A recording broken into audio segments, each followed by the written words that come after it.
Space Force, or USSF, is the newest branch of the American Armed Forces.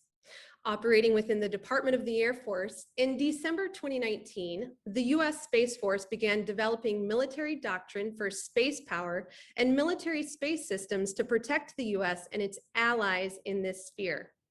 How did the USSF come to be? Why is it in our interest to have a Space Force? These questions and many more will be answered tonight. Good evening and welcome to the program. Thanks so much for joining us. I'm Liz Brailsford, President and CEO of the World Affairs Council of Dallas-Fort Worth. Our members only program this evening features Deputy Chief of Space Force Operations at the U.S. Space Force, Lieutenant General William Liquori, Jr. The Council's Global Young Leaders Program for students has been very active during the first year. The U.S. Space Force was kind enough to send the first Chief Master Sergeant of the Space Force, Chief Toberman, to speak virtually to HEB ISD students on April 9th, which engaged almost 1,000 students. As this is a members-only program, you are all the sponsors this evening. We want you to know how much we appreciate your support and membership, especially during this last year. I know I keep saying this, but I am truly looking forward to meeting you all in person soon. And in the meantime, we'll continue to offer these virtual programs with speakers of interest, such as tonight's program. We have a full schedule of virtual programs, so remember to check out our website at dfwworld.org for newly scheduled events. Now to tonight's program. Lieutenant General William Liquori is Deputy Chief of Space Operations for Strategy, Plans, Programs, Requirements, and Analysis. He does a lot. Prior to his current assignment, Lieutenant General Liquori served as the Director of Strategic Requirements, Architectures, and Analysis at U.S. Space Force. He also served as Director of Space Policy for the National Security Council in the Executive Office of the President under both Presidents Obama and Trump. Lieutenant General Liquori entered the Air Force in 1991. Following his remarks tonight, Mike Wadsworth, a member on our board of directors and portfolio manager at MC Smith's Interests, will moderate the audience Q&A session. Lieutenant General Liquori, thank you so much for joining us this evening. We're very excited for this. Well, Liz, thank you and the World Affairs Council of Dallas for the invitation to talk with you tonight about our new service. It's my pleasure to be here. It seems like we may have competing sirens going, so we'll see if we can get through this. But by way of introduction, I guess the one thing that would be good for me to start is I go back. I was born in Texas when my dad was at pilot training down in Laredo Air Force Base. So I have some roots to Texas. We spent some time down there when I was young. As was already said, I'm General Bill Liquori. The short duty title is the Chief Strategy and Resourcing Officer for the Space Force. The running joke is that the longer duty title takes both sides of the business card. So I go with Chief Strategy and Resourcing Officer. Ultimately, that means I'm in charge of requirements and the budget for the service. I'm a 30-year military space professional, most of that being in the Air Force until the end of 2019 when I became a member of the United States Space Force, and I formally transitioned over as I got to the Pentagon in September of last year. I've spent most of my career doing satellite operations, both for the Department of Defense and the intelligence community. I'm the son of a Air Force B-52 pilot, a 30-year veteran. My brother was an intel officer in the Air Force, and my grandfather was a member of the 30th Infantry Division in World War II. I've had several uncles also serving in multiple branches of the military. So it's kind of been a way of life for me.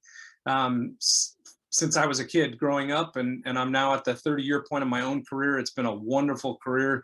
I've been doing space operations my whole career, which has been a great career field and continues to be very dynamic.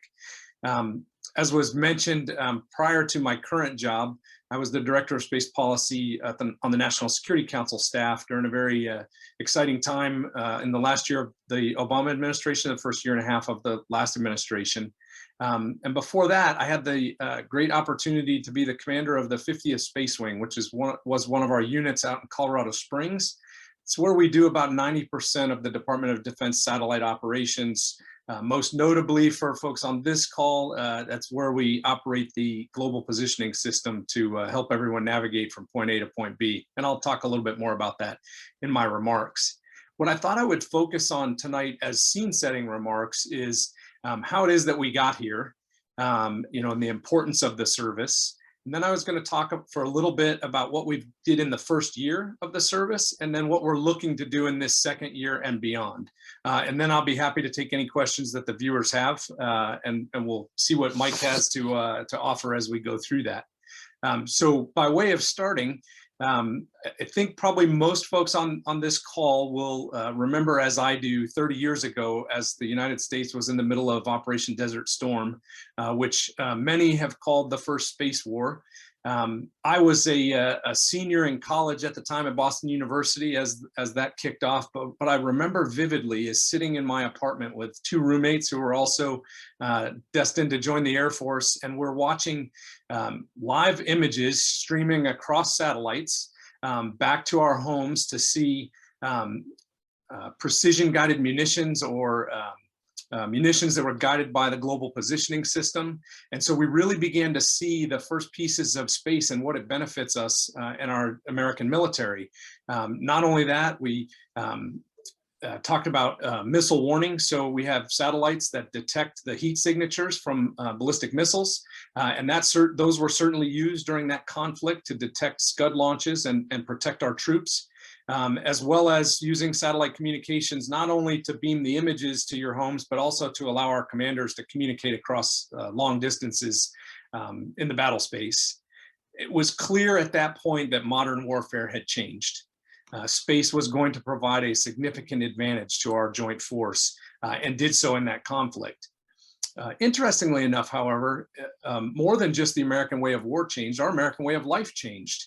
The United States Space Force, probably more so than any other service, uniquely touches every single American and all the folks around the globe in one way or another on a daily basis. Many folks will certainly recognize the ability to navigate with the blue dot on your phone, and that is enabled by our global positioning system. A series of satellites that orbit the Earth and help us to do navigation. What some don't realize is that GPS also has a very precise timing signal that is delivered to the ground. And that timing signal is what allows you to pay at the pump when you gas your car up. It's what enables trillions of dollars of international banking every year. And so it really has provided a lot more than just what folks saw of it in Desert Storm. It supports billions of users around the world every single day. Satellites are also delivering near real-time weather forecasts and news. And again, we have 24/7 coverage of missile warning satellite capabilities to protect not only our homeland, but our troops that are deployed around the world. So quite simply, access to and freedom to operate in the domain is a vital national interest for the United States. And we do that in order to do three things: to advance our national security, and to enhance our economic prosperity, and lastly, to increase our scientific knowledge as a nation. And so space underpins all three of those things, and we have a key piece of that in the United States Space Force. Others have seen the benefits from space as well. When we first started in the space race and started on orbit, it really was two countries in the 1950s. It was the Soviet Union and the United States. Today, there are over 60 countries that operate in the space domain. And so it has expanded greatly, all of those countries benefiting from what it is that we do and what it is that they can do from the space domain. Now, unfortunately, our competitors have also seen the benefits, and they certainly are actively taking measures to counter the benefits that we get and to counter our capabilities in the space domain.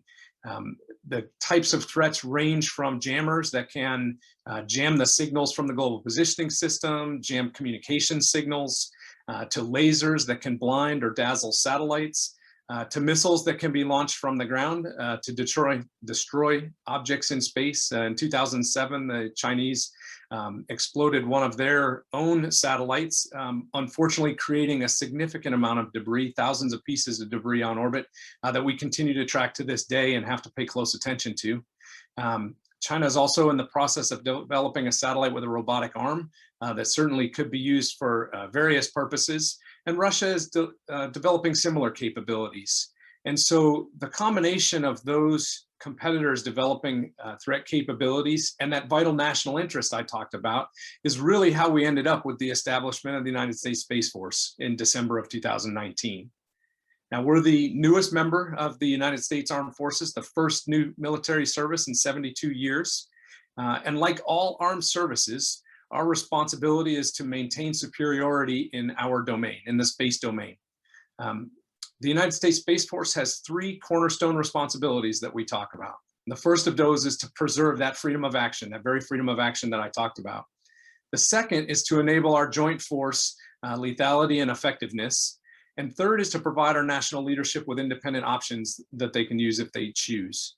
Now, together with our partners in the joint force, with our allies, our commercial partners, we work to ensure a safe, stable, and secure space environment for everyone to benefit from. And so that's really how it is that this Space Force came to be as our newest military service. And so now I'd like to pivot the conversation and talk a little bit about what we did in our first year.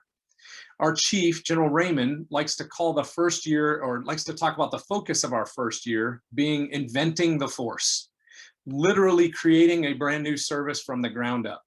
And so we spent a significant amount of time in that first year focused on our human capital, our people, our organization, our budget and programs, and our partnerships. On the human capital front, the way Chief Raymond likes to talk about it, when the National Defense Authorization Act was signed on December 19th of 2020, he was the lone member of the Space Force. Quickly thereafter, he hired our Chief Human Capital Officer, the very next hire, in order to be able to bring in the rest of the force. But at that time, it was literally him. Since then, as of this week, we're just over 5,000 Guardians strong.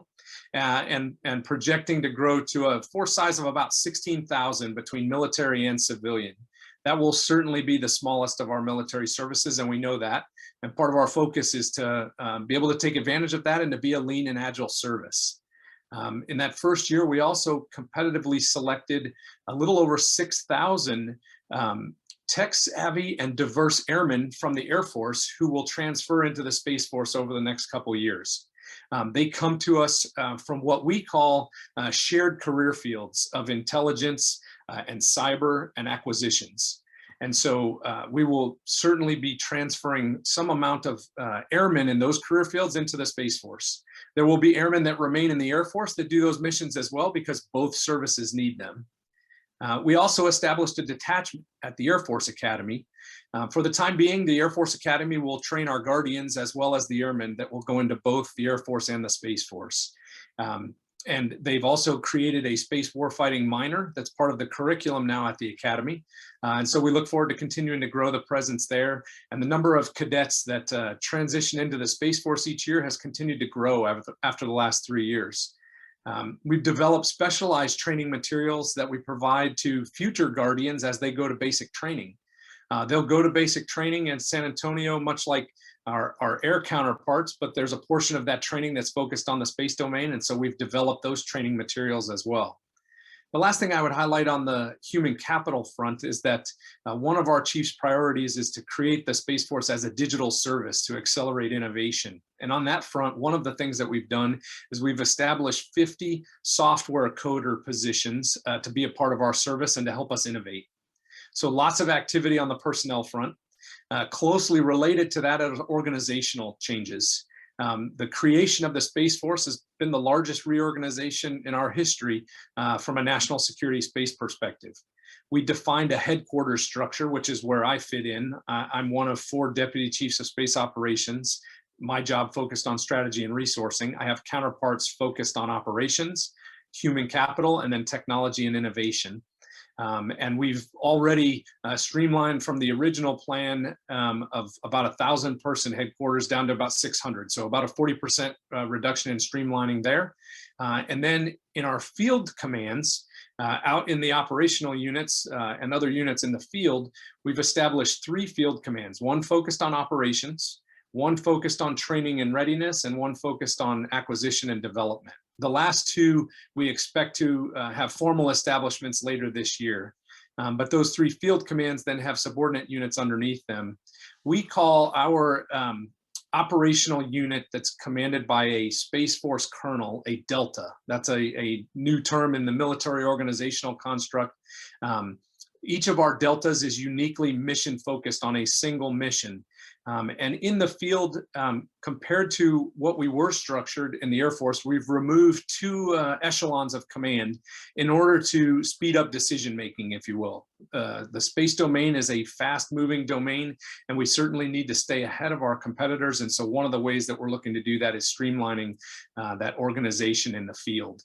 We've also completed the design and begun to establish a Space Warfighting Analysis Center, one of the priorities for our chief, that will begin to work on our force designs. What are the types of capabilities that the Space Force needs in order to meet those cornerstone responsibilities that I talked about previously? We also, at about the 8-month mark of the first service, which is really fast comparatively in history, we published our first doctrine document. And in the military, doctrine is it's a document that we'll use, or documents, I should say, that we use to capture our beliefs and our theories of space power. So this first doctrine document is a capstone document that's intended to highlight not only our cornerstone responsibilities that I talked about, but our core competencies and our space power disciplines, the types of people that make up the Space Force. Now, it's kind of a unique story of how we were able to publish that in just about the 8-month mark. And that is that even before the new service was created, there were 22 space professionals across multiple services, military and civilian, and officer and enlisted, that got together on their own time, after hours, virtually like we're doing tonight, and said, hey, if this Space Force is really going to become a reality and we do become a separate service, one of the responsibilities of a separate service is to publish doctrine. And so they said, we really need to get after that. And so they, on their own time, drafted what is the basis of our doctrine document that we published in August of last year. They drafted that, they critiqued it amongst themselves, and then they emailed it out to mentors in the field and asked for comment and critique, and they really refined it. So that then in December of 2019, when our service was created, that document was ready as a basis. And 2 months into our new service, we held a doctrine summit in Colorado Springs, where we expanded the group of people that were looking at that, got some additional edits, and ultimately in August of last year published that doctrine document, which highlights, again, not only those cornerstone responsibilities, but our 5 core competencies of space security, information mobility, which is really a lot of the things that I talked about that happened in the Gulf War. It's our traditional missions that provide information to the ground. We also have a core competency of combat power projection, which all services do. Another one of space domain awareness, which is really following and understanding all of the things in all domains that could have an effect on our own domain in space. And then lastly, space mobility and logistics. And we can talk to some of those if there's interest in the questions and answer. But that doctrine document was a significant accomplishment during that first year. Additionally, we've successfully transferred all of the previous Air Force space missions over to the Space Force. And we've completed a study on the possible transfer of space missions from the other services into the Space Force as well. And lastly, on the organizational front, we've really started to create our initial Space Force culture and identity items. These are things that made a lot of news in the beginning. I call them the iconography of the service, our unique blue stitching on our uniforms, our flag, our motto, our seal that was going across the screen before we started tonight. A lot of those things are really, really important to establishing a culture in a new organization. And so those are also pieces of our organizational work. Now, if I pivot to the budget and to programs, one of the other things that an independent service does is it submits an independent budget that it develops to the Department of Defense that ultimately becomes part of the DoD's budget to the president's budget. And we submitted our first independent budget for fiscal year 21, which was about $15.4 billion. And we're in the process of finalizing the fiscal year 22 budget as well. And so that is one of the keys to being an independent service, is submitting your own budget. And so we're into our second one as we speak. We've also launched several national security space missions over the course of that first year. We supported the first human space launch from US soil in almost a decade. Many of you probably watched, like I did, with great excitement as we returned astronauts to space from US soil, sent them into orbit, and if all goes well here this weekend, we'll actually return 4 astronauts back to the United States on the Crew Dragon capsule that's due to return tomorrow, weather permitting. And lastly, we've started driving enterprise reviews of specific space mission areas instead of what traditionally we would have done by individual space systems.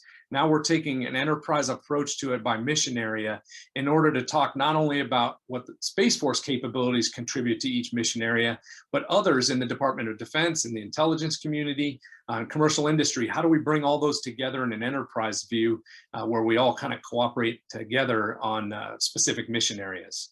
Which is a really good way to pivot into that fourth piece I wanted to talk about for this first year, and that's partnerships. Simply put, there is not a single thing that we do in the domain that we don't rely on partners. And we are certainly stronger in this domain, as with all others, by maintaining good, strong partnerships. As some examples, now most people will immediately think of international partnerships, and we certainly have many of those. As a couple of examples, we've reached an agreement with the country of Norway to host 2 communications payloads on 2 of their satellites.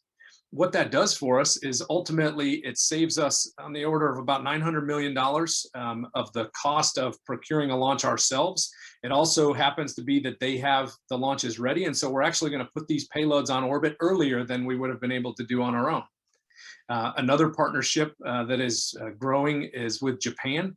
They are also going to host a couple payloads for us. In their case, they're going to host some domain awareness payloads on some of their version of the GPS system, what they call the quasi-zenith satellite system. So they will also host some payloads for us. Again, we get a lot of benefit from that. We have other countries that host capabilities terrestrially on the ground for us. And we also work in cooperative forums with many of our allies, just focused on policy, on operations, on architectures. And so we continue to do that. And the really interesting and fascinating thing to talk to the excitement of the domain, as we've been creating our own service here, other countries are following suit. The United Kingdom has announced recently they have created a UK Space Command. The French have also created a Space Command. NATO is creating a Space Operations Center. NATO last year recognized formally that space was an operating domain that NATO is very interested in. And so there's excitement around the world in the space domain, and we look to partner with as many as we can. We've also partnered with members of our own interagency in the US government. Our chief recently signed with the NASA administrator an agreement to collaborate on space policy and standards and best practices for behavior in the domain. And certainly we share technology, not only with NASA, but other interagency partners. And last, but certainly not least, is our group of industry partners. Simply put, again, we couldn't do what we do without the strong relationship with the U.S. industry. And, you know, for my entire 30 years, I've worked side by side with industry partners, and it continues to get better. At our very Combined Space Operations Center at Vandenberg Air Force Base, we have a commercial integration cell now that brings various industry partners together because we all operate in the same domain. And so we share information about what goes on in the domain, and we share work on what it is that we're going to do about various activities in the domain. So again, lots and lots of activity going on. A lot of it enabled by partnerships. And so that's probably a good place to stop. You can tell I'm winded talking just about what we did in that first year. Clearly a year full of activity, exciting time. But what I'm confident of is that there is far more road ahead of us than we have behind us. There is no lack of things to do. And so what I thought I would close my remarks on is a little bit of focus on what's year 2 and beyond. And so General Raymond, our Chief of Space Operations, if the first year was called Inventing the Force, the second year is all about integrating the force. We need to be able to integrate our force with many of those partners that I talked about, certainly with our peers in the Joint Force, in order to enhance our security and strengthen our security through integration. Deeper integration across that joint force with our interagency partners in the intelligence community and other elements of the government, with industry, with our allies and partners, we firmly believe will enhance our competitive advantage in the domain. And so we intend to integrate with all of those partners. Chief Raymond, right towards the end of the first year, published his Chief of Space Operations planning guidance, where he highlighted his priorities going forward. And we have 5 priorities. Number 1 is to empower this lean and agile service that we're in the process of standing up. Number 2 is to develop joint warfighters in world-class teams. Number 3 is to deliver new capabilities at operationally relevant speeds. I've already kind of talked to you about how things are fast moving in our domain. And so we've got to keep up and keep pace and stay ahead of our competitors in this domain. Number 4 goes to where I talked about partnerships, and that's to expand cooperation to enhance prosperity and security. And then the 5th one I sort of alluded to earlier as well, and that's to create a digital service to accelerate innovation for us. And we're doing that through all kinds of ways. The chief likes to talk about, he wants all of us to speak a second language, and that's digital.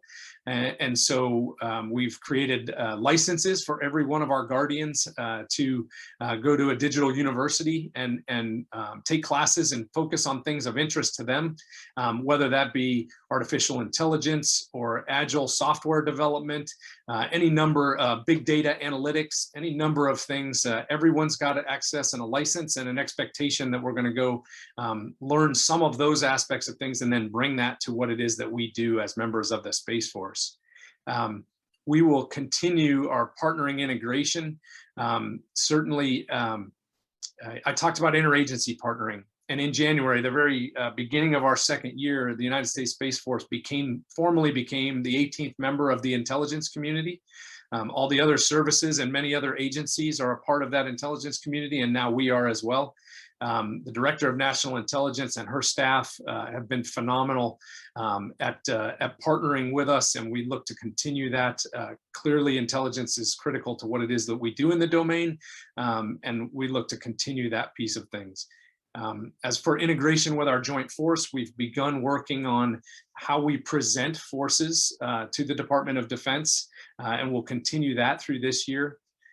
As a service now headquartered at the Pentagon has numerous processes that are what drive the Department of Defense.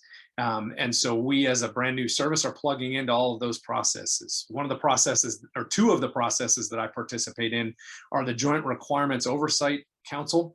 That's where we define all of our requirements as a Space Force and then integrate with the rest of the force. And then I already alluded to the budget process.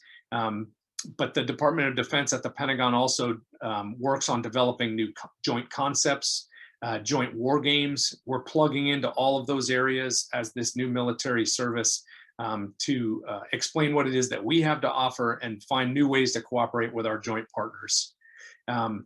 Allied militaries, I already alluded to, are following suit. And so we're looking to partner with each and every one of them because, again, if we're comparing notes as mutual operators in the domain, we certainly will be able to resource share.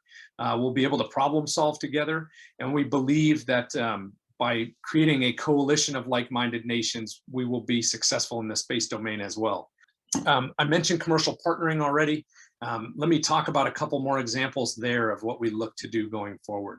We're working right now on an enterprise satellite communications approach that will combine not only the military satellite communications satellites that we certainly procure on a regular basis, but also commercial satellite communications.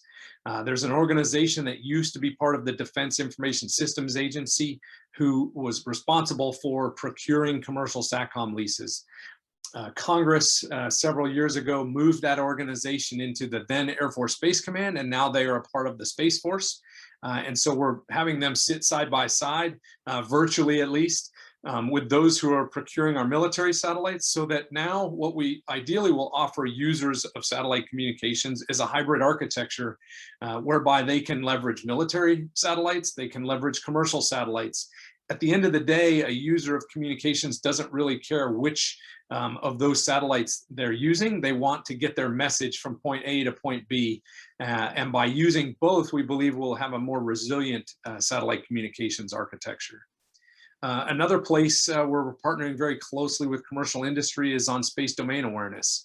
We certainly have our own capabilities that monitor what goes on in the space domain, but there is a booming industry commercially in the United States also developing capabilities to monitor what's going on in the domain.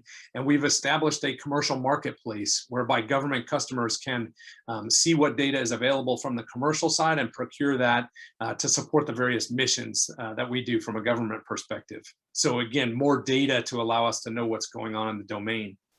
And then probably the last one I would highlight tonight is an area called space-based environmental monitoring. So think of that as you watch the evening weather forecast, all of that data or much of it is coming from satellites. We're moving away from relying just on purpose-built satellites to do weather from a military perspective, and leveraging commercial data, leveraging allied data that's available. Again, bringing multiple data sources together in order to provide additional capabilities. We've got a commercial weather data pilot that we're getting ready to start that will see just how can we use commercial weather data combined with ours to be able to do a better job of that space-based environmental monitoring. So with that, I'm going to catch a breath. Hopefully that gives you a feel for not only why we're here as a new service, but also what we did in that first year and where we're headed. And with that, I'm going to pause and turn it back to Mike. I think this is a great place to begin to take some of your questions, and happy to take whatever comes in. Lieutenant General Lacroix, thanks. That's fascinating. I wrote down a ton of questions, and we have a ton of questions in the Q of A, so we'll get to as many as possible. I want to tell you in advance that apparently there's construction going on in my building, so I've sent a note upstairs, but if you hear a loud roar in the background, I may mute on and off here. I apologize for that. I want to start, there's a ton of questions here, but I really want to start with a question here that my friend Mike Capps asked, which is how will the Space Force incorporate space operations and acquisitions and other DoD and IC offices like the Defense Missile Agency or the Space Development Agency? Sure. So great question. And that goes to some of that interagency partnering that I was talking about. So let's see, a good place to start. I mentioned in the comments that one of the things that we're establishing that General Raymond wanted to establish was a Space Warfighting Analysis Center. That's a part of our Space Force service, and they're working on force designs. And so I'm going to give you an example of one that they're working on right now, and that's the ability to do missile warning and missile tracking. And the two agencies that Mike cited, the Missile Defense Agency and the Space Development Agency, both clearly work in this space, as well as does the Space Force. So this Space Warfighting Analysis Center has begun to do analysis of the various capabilities and technology that's available, as well as the types of threats that are out there, the types of missile threats that are out there. And they're in the process of developing a force design that would say we need these types of capabilities in these types of orbits.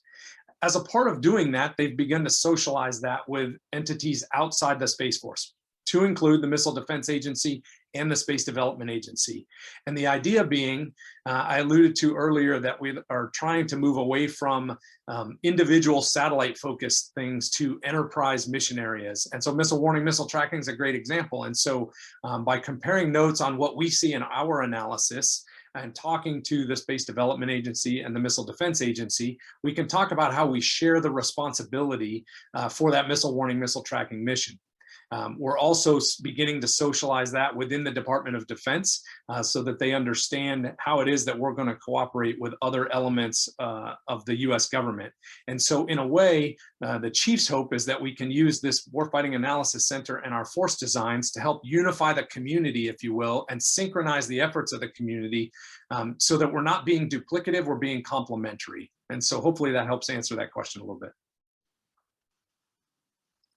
It does. Caroline Fangman asks, the military traditionally has an association with the deployment of weapons in a certain battle space, land, sea, air. What does the weaponization of space really look like? What really are space weapons? How are they deployed and to what end are they deployed? That's a fairly open-ended question, but you may have some commentary that would answer that for her. Happy to talk about it. Thanks for the question, Caroline. So I alluded to in the beginning, one of the reasons that we exist now is because not only did our peers and our allies see the benefits of space, but we have competitors that have also seen it. And so just to give kind of a range of the types of threats that are already out there, I mentioned jammers that have the ability to jam the signal from the global positioning system to hamper navigation and timing, to jam communications networks, lasers that are based on the ground that can blind or dazzle satellites. We have seen certainly missiles that can launch from the ground and target satellites on orbit. Cyber capabilities, absolutely, adversaries are pursuing there.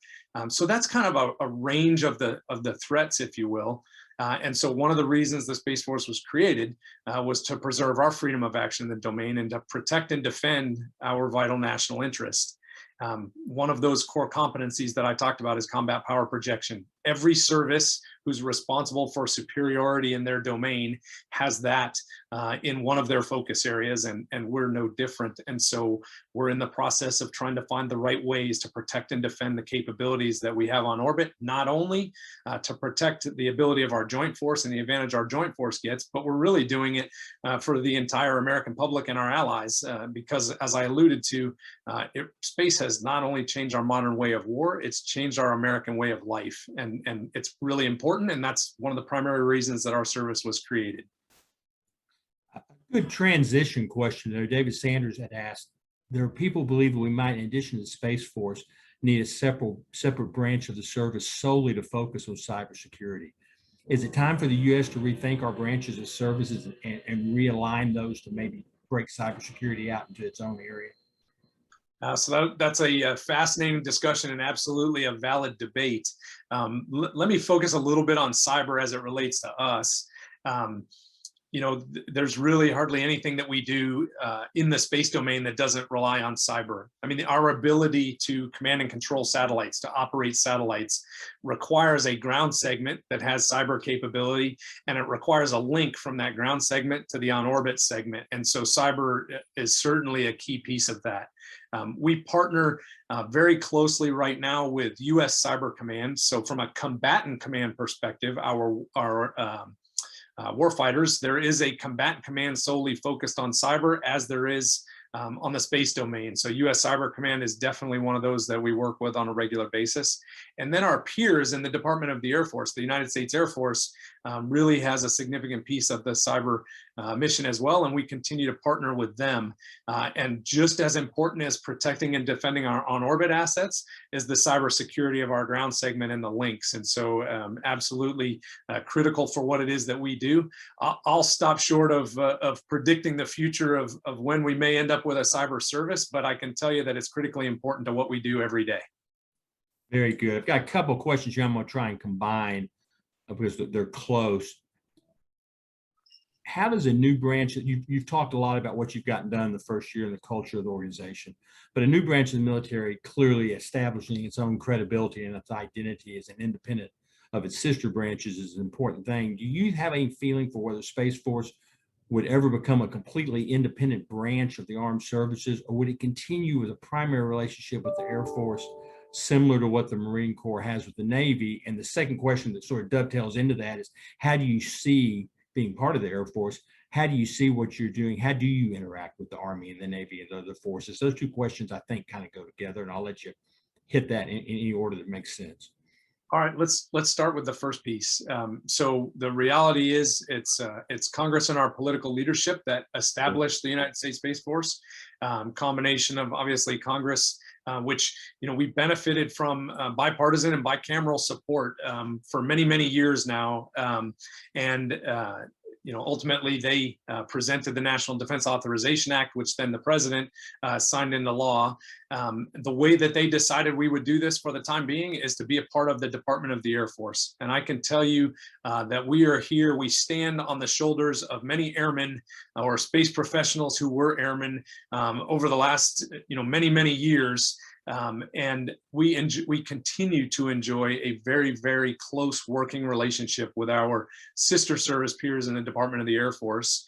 I mentioned that year 2 is about integrating the force. We need to do that not only with the Air Force, but also with the rest of our joint force peers. And so, it's been a focus of each of ours on the headquarters staff to go out and meet each of our counterparts in the other services to begin to establish relationships. We've got very good working relationships with my counterparts in all of the other services, as well as on the joint staff. They have all been incredibly helpful and welcoming, as a matter of fact, to us as a new service. One of the things that happened as Chief Raymond became our first Chief of Space Operations, he was brought in as a member of the Joint Chiefs of Staff, and certainly was welcomed in there as one of the Joint Chiefs.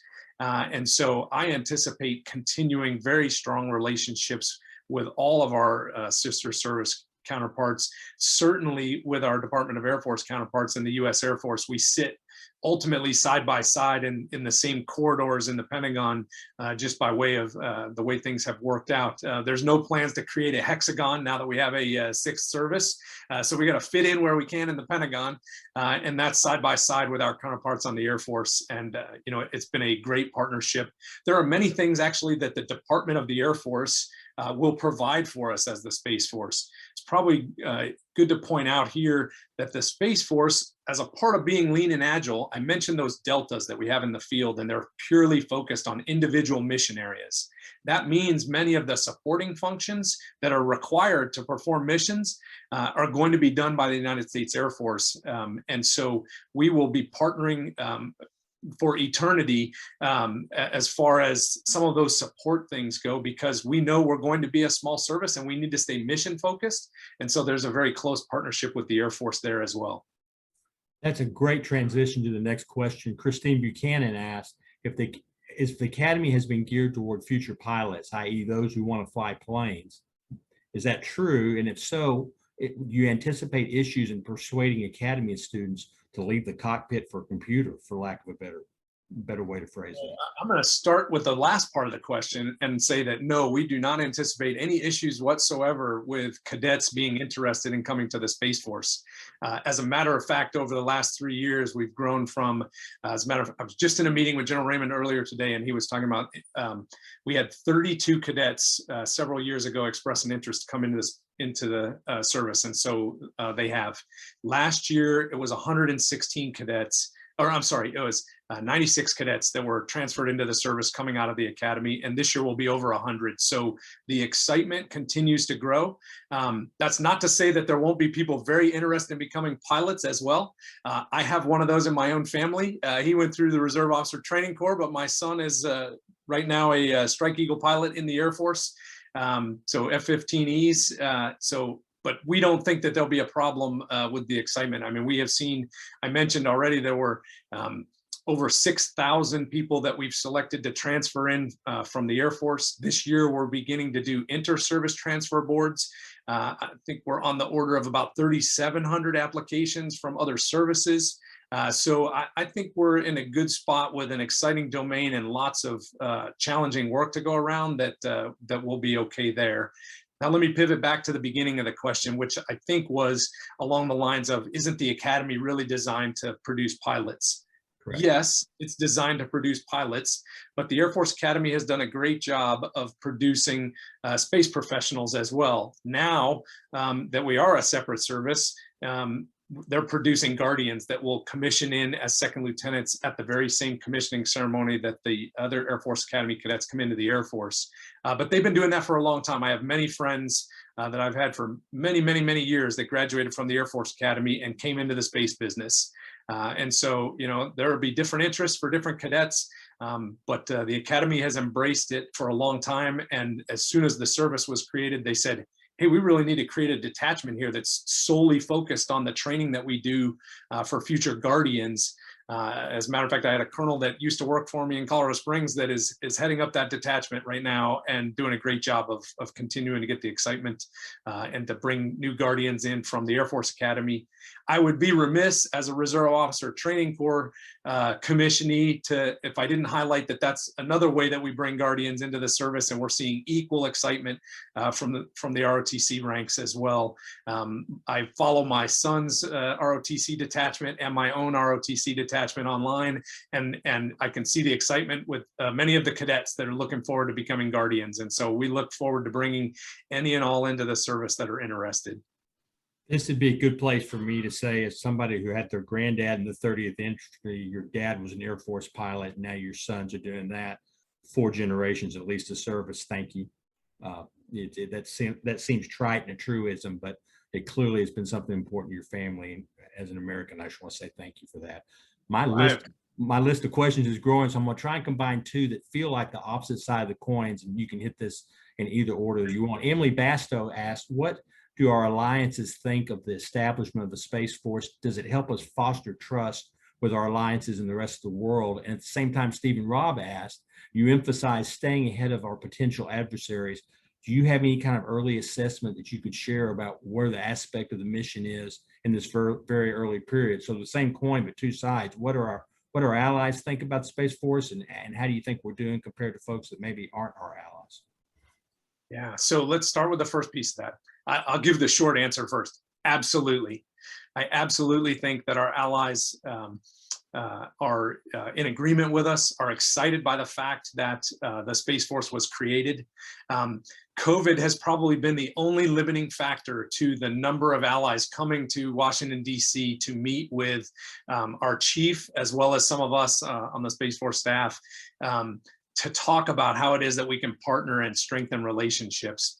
At the end of the day, if we are operating as a coalition of like-minded countries, and we're working together not only on shared capabilities, but we're also working together to talk about responsible behavior in the domain and the types of things that we as like-minded nations need to do from a responsible behavior perspective, it becomes much easier to highlight unsafe and irresponsible behavior as well, but to do that as a coalition or as a group of allied countries.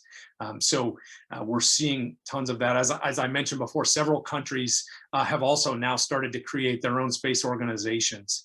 The way I would describe early returns is we remain the best Space Force in the world, but we know that our adversaries are pursuing capabilities to counter that.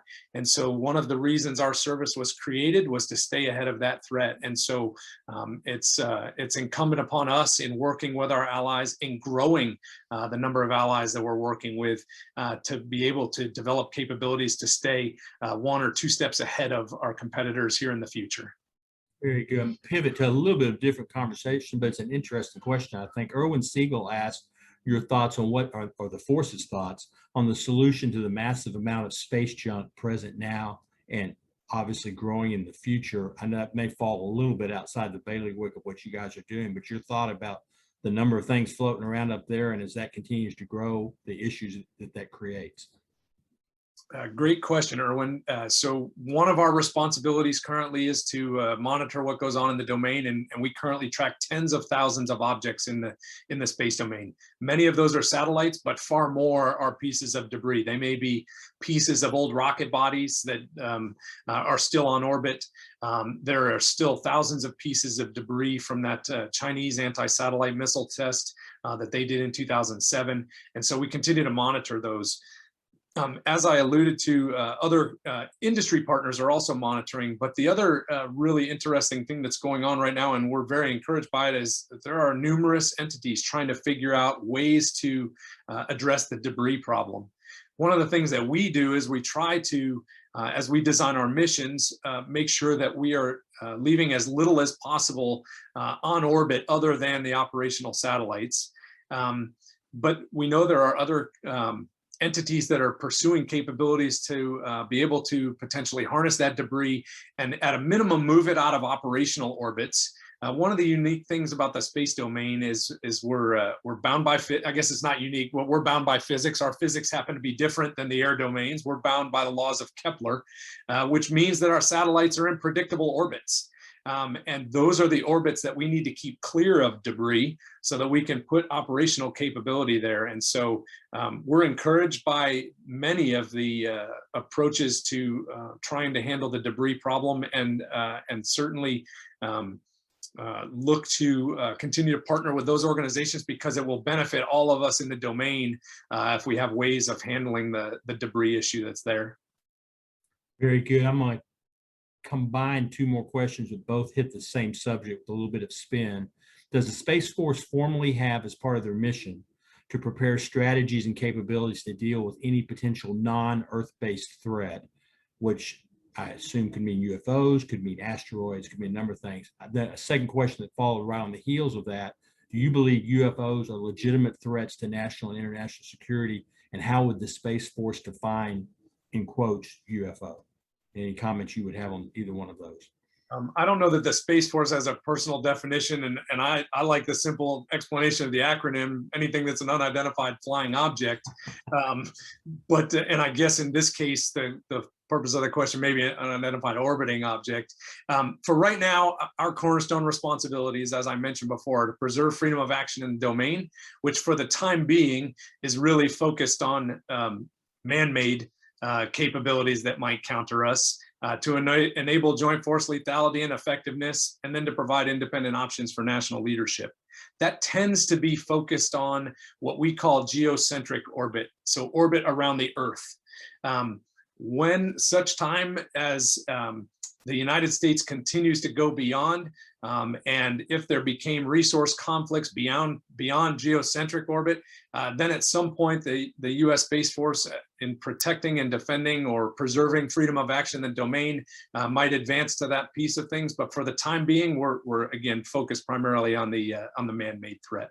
Certainly.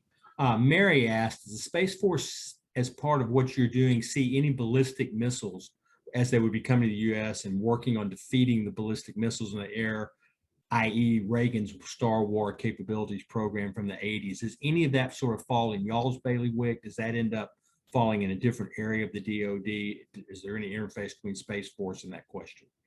So missile warning is absolutely one of the capabilities and the mission areas that we're responsible for. As I mentioned right at the very beginning, as we talk about the Gulf War, we had systems that were designed at that point in time to detect intercontinental ballistic missiles. So think missiles that are going across multiple continents. They burn for a long time, and they're very hot. And so those capabilities that we had on orbit, even back in the Gulf War, detected those types of capabilities. What we found we could do during the Gulf War was to modify the ground systems to be able to not only detect those very hot and long burning intercontinental ballistic missiles, but also theater ballistic missiles. And so absolutely that continues today. As a part of the Space Force, we have a system today on orbit called the Space-Based Infrared System, which simply put detects infrared energy as it's going through from a missile launch, and that is one of our responsibilities, to provide that missile warning, not only for homeland defense, but we also provide it for theater missile defense to warn our deployed troops worldwide as well as our allies. So it's definitely a mission area that we have. Very good. This has been fascinating. I'm going to ask you one last question that has nothing to do with anything we've talked about before, but I'm just curious. 30 years of service, you now have this role at the Space Force. Are you ever going to get on a rocket and go into space yourself? I'll tell you what, I would love to do it. I think the odds of me doing it wearing a uniform are slim to none. I am beyond the age and fitness level that NASA is looking for. I can promise you that. We have several Space Force astronauts. One of them is due to return home tomorrow. Colonel Mike Hopkins was our first Space Force astronaut, actually transitioned from the Air Force to the Space Force while he was on orbit on the International Space Station. on our first birthday. Pretty neat. I would love to do it. I think the only way that I'm going to be able to do it is, number one, I have to convince my wife that it's a really interesting thing to do. And number two, the cost of commercial space tourism is going to have to come way, way down for me to be able to afford it. For the time being, I will cheerlead here from Earth. If I get the opportunity, I would jump at the chance, but that is probably a distant chance at best. Well, I look forward to the day. If I get to see you up there, that would be fantastic.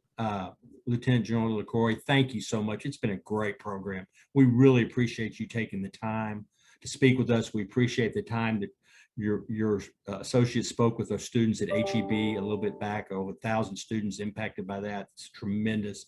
And for our audience, if you've missed one of our programs, you can head on over to our YouTube page at DFW World to catch up. Thanks, everybody, for your questions, for participating in this great evening, and we look forward to seeing you again soon. Have a great night.